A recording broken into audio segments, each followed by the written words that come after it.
On today's episode of Time About the Movies, it's the penultimate weekend of the year, the weekend before Christmas, and all through Hollywood. 8 movies come out, and 3 of them are by Paramount. We've got Tom Cruise starring in Jack Reacher. We have Judd Apatow reuniting Paul Rudd and Leslie Mann's characters from Knocked Up in their own movie called This Is 40. Seth Rogen and Barbra Streisand star in The Guilt Trip. I almost said This Is 40 again. Monsters, Inc. gets a re-release in theaters just ahead of the sequel, Monsters University, coming out in the summer. Cirque du Soleil comes to life through the power of James Cameron and the director of Shrek, which Cirque du Soleil wolds away. We have Catherine Bigelow's follow-up to The Hurt Locker, Zero Dark 30. We have Tom Holland making his feature film debut alongside Ewan McGregor and Naomi Watts in The Impossible. We also have Amour, which was one of the big Oscar contenders that year. So yeah, we have a lot of movies to look at today, much more than we've had the last couple of weeks. It's December 21st, 2012. This is, of course, Time About the Movies.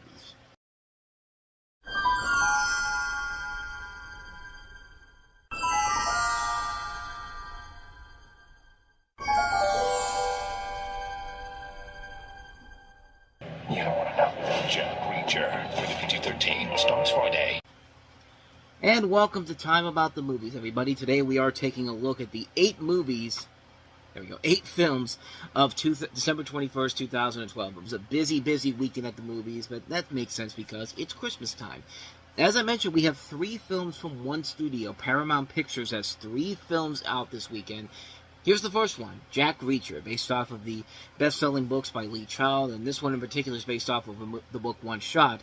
And it follows a normally non-contactable former U.S. Army Major MP investigator named Jack Reacher, played by Tom Cruise, who's called upon to aid in a homicide investigation involving a trained military sniper believed to be responsible for a mass shooting. And this also features a cast that includes Rosamund Pike, Richard Jenkins, Werner Herzog, Robert Duvall, David Oyelowo, Richard Jenkins, Jai Courtney in the cast. But most notably, this was directed by Christopher McQuarrie, who would later go on to work with Tom Cruise on numerous projects, including also his next film, Oblivion. But also he did the next couple of Mission Impossible movies, and of course he would take control of that series all the way to the very end. And of course he did, Top Gun Maverick. I don't keep saying of course, but the big thing about this particular movie that everyone was very uncomfortable with right from the get-go was the fact that Tom Cruise's character is much shorter than the character in the books is supposed to be. I think that was the big controversy at the time when they cast him, because Tom Cruise is 5'7", and Jack Reacher in the novels are supposed to be 6'5", and the author himself said it would be impossible to find a suitable actor to play the giant Reacher and recreate the feel of the book on screen, and that Cruise has the talent to play an effective Reacher. And so, the big thing, it's kind of a big deal, but at the same time, if he's making it work, there really should not be a big deal about this whole thing. And it's Tom Cruise doing what he does best here. This was kind of the beginning of his comeback. Mission Impossible Ghost Protocol was a massive success the following year, and after all these years of having these middling productions, especially his time at the MGM, at United Artists, how that failed to take off. This movie feels right at home with what you expect from Tom Cruise in general. And like I said, it's a chance to see what these two, Tom Cruise and Christopher McQuarrie, will do together later on down the road when we get to stuff like Top Gun Maverick and, of course, the other Mission Impossible movies. So, in this case, I think it does work. And, hey, we did eventually get a proper height Reacher later on down the road with Alan Ritchson doing the Amazon series, which is pretty good overall. Yeah, the show overall is not bad. I've seen a couple of episodes of it. I haven't seen the full show, but hey, Alan Ritchson's a pretty good actor, and he fits that role more. I will say he fits that role more than Tom Cruise does, but Tom Cruise isn't bad in these movies. I actually like these Jack Reacher movies a lot. I think they're very well done. I think Tom Cruise does what he does best in here. He's got a real strong cast working around him. This is a really good movie. I think this is one that doesn't get the proper attention it deserves, but I think it's definitely a good film overall, and a nice precursor to what these two will eventually do together, Cruise and McQuarrie, later on down the road in terms of the movies that they'll make. Because I think that overall, that's where the real fun of these two come together, when they start working together on films that started with this fun. But yeah, overall, yeah, I really enjoyed this a lot. I think it's a fun film overall. Jack Reacher, definitely recommend it. I also like the sequel too. We'll get to that in 2016, but so anyway, that's Jack Reacher. So let's go ahead and move on to our next movie that we have here, and that's Judd Apatow's latest film, This Is 40. You just saw it. This is 40. Rated R. or as it's marketed as the sort of sequel to Knocked Up, sort of like how Get Him to the Greek is the sort of sequel to Forgetting Sarah Marshall, but I'll tell you this, it's definitely a lot better than Get Him to the Greek is, that's for certain. But in it, you have the characters of Pete and Debbie, played in the original by Paul Rudd and Leslie Mann, who are the main focus of this film. They're focusing on a stressful relationship that's compounded by each of them turning 40. It takes place 5 years, of course, after Knocked Up, and it has a cast that also includes notable names like John Lithgow. Megan Fox is in this movie, actually doing a pretty good job in this. Albert Brooks. You have Jason Segel returning as one of his characters from the previous film. Charlene Yee. You have Lena Dunham from Girls. Chris O'Dowd, Melissa McCarthy, Robert Smigel. A good cast overall in this film, and I do actually like this. This is another one that I like a lot more than people made it out to be. I think there is a lot there that works, specifically with the chemistry between Paul Rudd and Leslie Mann, and the good direction by Judd Apatow. Is it as good as Knocked Up? No, I think Knocked Up is the far superior film.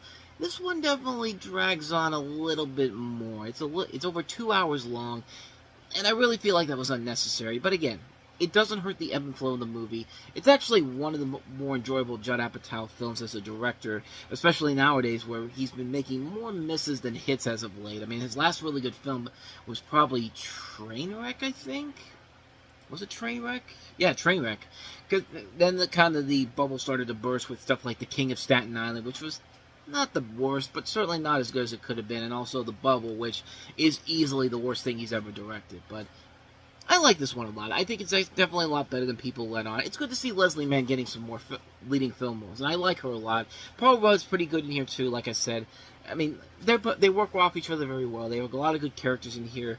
Good elements overall. Nowhere near as good as Knocked Up, but I still really enjoyed the hell out of it. I thought it was a ton of fun, so not much more to say about that one. This is 40. This is a really good film. And once again, we have another movie that gets badly criticized, but I don't know, I kind of like it.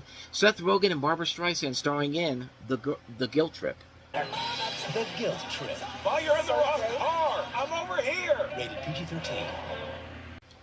Yet another really good movie that came out this weekend that got a lot of bad word of mouth. In fact, some people look at it as one of the worst comedies ever made. It's just like, I've seen some real bad comedies. I've seen Aliens in the Attic. I've seen Son of the Mask. I've seen... Why do I feel like I'm about to burst into singing Bad Moon Rising? I've seen Bad Moon Rising. No, I've seen bad comedies like Zoom, Home Alone 3. I mean, I've seen some really bad comedies. The Guilt Trip isn't one of those at all. It's a simple concept where you have Seth Rogen as an inventor who invites his mother, played by Barbara Streisand, on a cross-country trip as he tries to sell his new product while also reuniting her with a lost love. And again, this was another really good movie that kind of got a bad rap. I mean, around this time, we'll get to it next week, with there was another movie, Billy Crystal and Bette Midler starred in Parental Guidance, which is a movie that actually was not that bad at all. Far from it. I actually really enjoyed that one. I'll touch more on that on the next episode tomorrow, but I actually really liked this movie. There was a lot of fun with it. I liked the chemistry between Seth Rogen and Barbara Streisand. You do believe them as son and mother here. Their chemistry overall was really good. It does lead to some really good, hilarious lines between the two of them. It's also a good comfort food movie. It's not long at all. It's only about an hour and 20 minutes long, and it really does not feel that way at all. It really does not feel like you go in there and you're already out of there within over an hour. That's just something that really, you don't usually see comedies like this going that long. I mean, we just talked about This Is 40, which is 2.5 hours long, but yeah, they managed to put enough in there at 80 minutes to make for a fun little film overall. I mean, yeah, the comedy is your typical road trip comedy humor, but it works fine overall. There's nothing really that got me mad or anything bad about it. I mean, it's a nitpicky thing in terms of problems, but this probably should have played better by releasing it around Mother's Day. I mean, I feel like this could have been the perfect Mother's Day movie, but at Christmas time, you could see why Paramount I could see why Paramount decided to put it out, but considering that, The Hobbit was supposed to be the big box office success, it really does make you wonder, why are you literally throwing this under the rug when you could easily put this out on Mother's Day and make a killing at the box office? I feel like this thing could have done easily as much money as this director's last film, The Proposal. This is Anne Fletcher who directed this film, who also, of course, did Step Up. I mean, like I said, it doesn't take away from my overall enjoyment of the movie, because I did really enjoy the movie a lot. I think it is a very entertaining film. I mean, this is one I know my mother and I would definitely really enjoy. I think we can both agree on that. If you hadn't seen it yet, give it a shot. It actually is much better than you think it would be. See it with your mother, too. You both will have a good time with it. It is not the type of comedy you expect. It's not an 80 for Brady type of movie. It's a movie that actually entertains for not just the mothers out there, but also for the Seth Rogen fans out there. There's a lot that you can find a lot to admire about this movie. That's what I'm trying to say, plain and simple. So anyway, that is The Guilt Trip. So let's go ahead and move on to our next movie, a classic film being re-released in theaters, Monsters Incorporated in 3D. It's okay, it's alright. As long as it doesn't come near us, we're gonna be okay. Ah! Ah!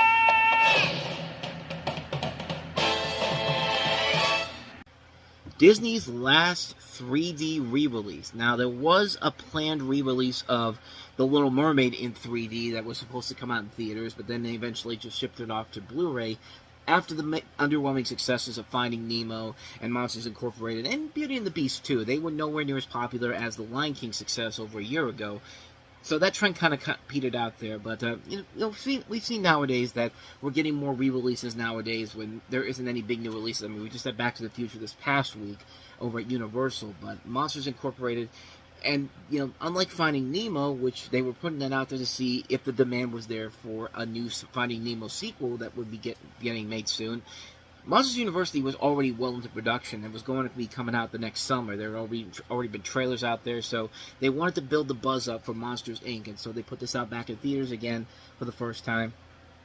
And what's interesting is that with Monsters Incorporated, I had seen every Pixar movie in theaters up to that point, except for Monsters Incorporated. I had a chance to go see it, but I eventually didn't do it. I mean, I could have filled out the quota right there to see all the movies in theaters, but I had Christmas shopping to do around that time, and I just didn't really have the time to get out there. But I mean, not really much more I could say about Monsters Incorporated that I didn't already say when this movie came out in November in 2001. But it was one of my favorite movies of that year. Still is a movie I really admire a lot. And like I said, they did this to build the hype up for Monsters University coming up the next summer. And like I said, it was the last official Disney 3D re-release. But they have not stopped the Disney re-releases since then. Of course, we've had Nightmare Before Christmas, Hocus Pocus, Home Alone, Alien, you name it.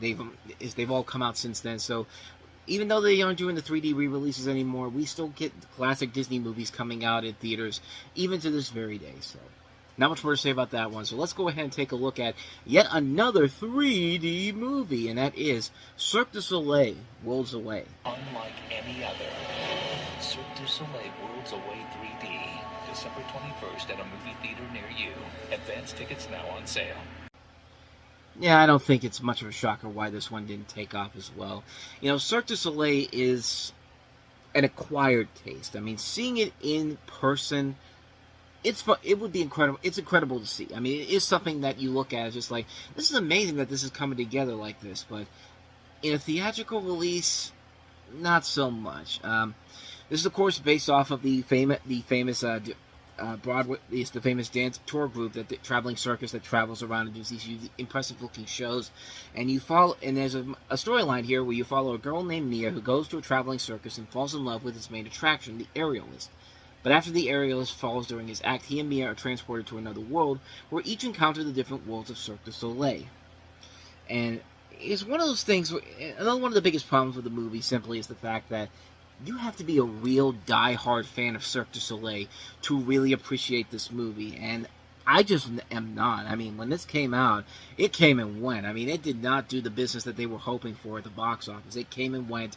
Reviews for it were very lackluster overall, and it just really felt like nobody was really interested in seeing this film and expecting something incredible out of it. I mean, like I said, you really have to be a fan to know Cirque du Soleil in general, because there's things that they take from different shows that they've done, and as somebody who's never seen the show before, anything from them in person, it just feels like something that it just doesn't work for me. Like, it's a movie where you could see the ambition overall, what they're trying to do. It does look visually pleasing, but the generic storyline is where it really kind of falls apart. The characters are not that interesting whatsoever, and yeah, they highlight the fact that, oh, it's made by the director of Shrek, Andrew Adamson. It's made by the person it's made by James Cameron, who gave us Titanic. His name's not really on this movie in particular, except the fact that he's one of the producers, and basically the producer just writes the check for people, pretty much. I mean, he doesn't really have anything to do with this movie in particular. He probably lent them the cameras that they used for Avatar in this too, but it'll make the movie look nice, but like I said, visuals don't make the movie overall, and that's really my biggest thing with the movie in general, because, yeah, the visuals look impressive, but even if you're a fan of Cirque du Soleil, it's just better to go out and see the show in person, because the show itself is much more fun than watching this movie, plain and simple. So with that said, let's go ahead and get back to some awards. Let's get to some awards contenders, because we have our first one here. Catherine Bigelow follows up her Oscar-winning success, The Hurt Locker, with her next film, Zero Dark 30. When was the last time you saw Bin Laden?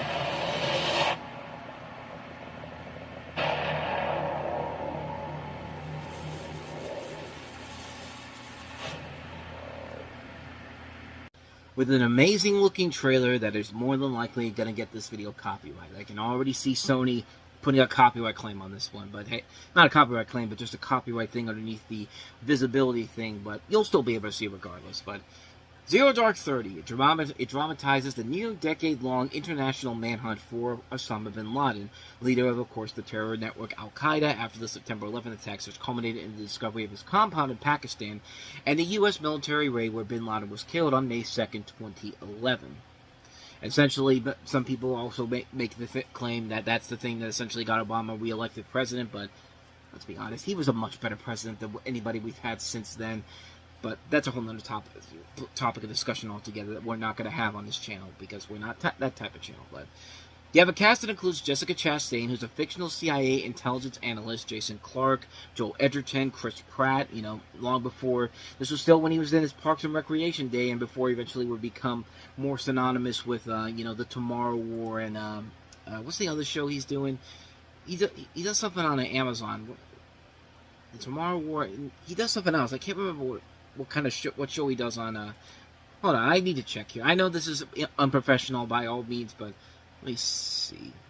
The Terminal List, that's what he does, but yeah, overall, this is a really good movie. This is a film that's well directed by Catherine Bigelow. This is definitely coming off of a really good film in The Hurt Locker. A strong cast in this movie that also includes Mark Strong, Kyle Chandler, James Gandolfini in one of his last film performances before he died, Mark Duplass from The League, Scott Adkins, Edgar Ramirez, Frank Grillo. A really, really strong cast in this movie.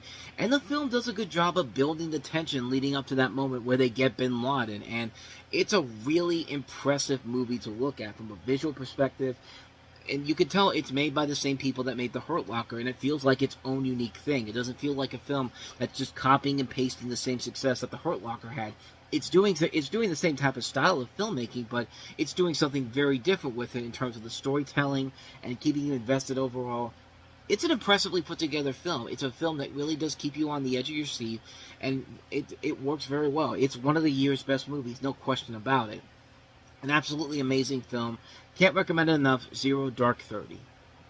With all that said, let's go ahead and move on to our I was about to say our last one, but that's not true. Our next film, which is The Impossible. The Impossible, rated PG-13, in select cities December 21st. Directed by Juan Antonio Bayona, who also gave us The Orphanage and would later go on to direct A Monster Calls and also Jurassic World Fallen Kingdom.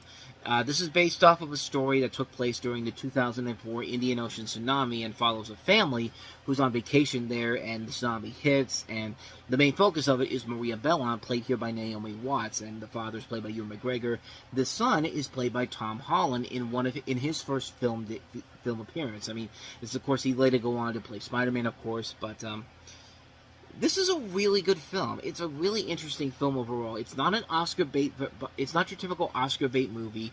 It's an engaging storyline about this real true story that happened with this woman and her family who were on vacation during this whole thing, and then all of a sudden the tsunami hits, and it's all about trying to survive this whole thing in general.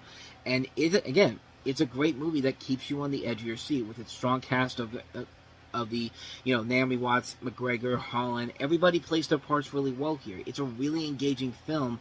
It's a really entertaining film on so many different levels, and it's a movie that doesn't give you the emotional manipulation of an Oscar bait movie. It doesn't do that here. It actually keeps you compelled throughout the course of the film, just seeing how this woman and her family are going to get out of this whole thing. It's a well-made film. It's a film that does not get the proper attention it deserves, but it's a movie that is really, really well done and how they really portrayed this. I mean, people who survived this said it was actually very accurate overall, and it wasn't being over-dramatic or, completely doing the whitewashing thing. No, they did the best job that they could to tell the story with as much legitimacy as they had to work with. It's a really great film. I can't recommend it enough. Seek it out if you haven't seen it. It's not impossible what makes this movie so great, so... Let's go ahead and move on to our last movie that we have here, and that is Michael Haneke's Amour. Amour, rated PG-13. Now playing only in theaters. This is a French romantic tragedy film, as it's called on Wikipedia, and it follows an elderly couple, Anne and Jorges, who are retired music teachers with a daughter who lives abroad. One morning during breakfast, Anne has a stroke, and the ensuing complications reshape their lives. And also you have Jean-Louis Trigonat and Emmanuel Riva as the couple, and also Isabelle Hubbard as the daughter. And it's essentially a movie that is basically a heart-wrenching story about this woman who was living the good life. She has the stroke, and she's basically just fighting the will to live. And it's this family just going through this crisis that a lot of people can really relate to. We've all had somebody who's gone through this type of a situation before. And just to see it on screen with this elderly couple, it's gut-wrenching to watch, man. It's, again, kind of like with The Impossible. It's not a movie that's trying so hard to get Oscars out of it. It's a movie where it really does feel like everybody's being earnest here. They want to tell an engaging story, an entertaining story, an intriguing story overall that isn't going to be afraid to pull punches. Pull no punches is what I'm trying to say. But yeah, it's a gut-punching story overall, and it's a film that really does deserve all the credit it gets. I mean, it's a movie that won the Oscar for Best Foreign Language Film. It was nominated for Best Picture too, Best Director, and Emmanuel Riva got Best Actress. And again, it's not hard to see why. It's a really solid film all across the board. It's a hard film to watch, but it's a beautifully put together film overall. I really enjoyed this one a lot. I think it's a very well done film. Another one of those great movies that came out at the end of the year overall. So, yeah, definitely one you should want to check out. And thus, with all that said, we wrap up this episode of Time About the Movies, and the next time we meet, we take a look at the last 4 films released in 2012, including Quentin Tarantino's latest film, Django Unchained, with Jamie Foxx as Django. We also have Christoph Waltz in that movie, who wins his second Oscar. Les Miserables, from the director of The King's Speech. And I'll tell you, it's a better movie than The King's Speech, but does that make it a great film?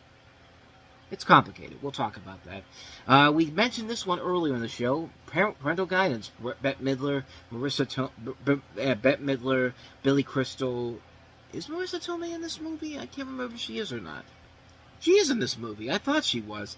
Also, Tom Everett Scott. This is also one of Bailey Madison's early film roles. And a comedy that actually is a lot better than I think a lot of people make it out to be. So we'll talk about that one. And we'll talk about Gus Van Sant's latest film, Promised Land, which features Matt Damon and John Krasinski among its cast. And after that, I have something very special planned for Wednesday on this channel. So stay tuned for that. We'll take a little bit of a break from the show to do this special thing I'm going to do on Wednesday, but I'll tell you what that is tomorrow. It's something I've been talking about for a while now, and I think now's the perfect time to do it. So, as we'll wrap up 2012 on the next episode, that'll be tomorrow, and then at the end of that, stay tuned for the special announcement for Wednesday's video. But with all of that said, thank you so much for watching this. I hope you enjoyed it. If you did, please go ahead and do me the honors of hitting that like button, that subscribe button, and that notification button. Also, don't forget to check out our playlist, and don't forget to check out the previous episode we did. With all that said, whether it's in the past, the present, or the future, I will see you at the movies. Take care.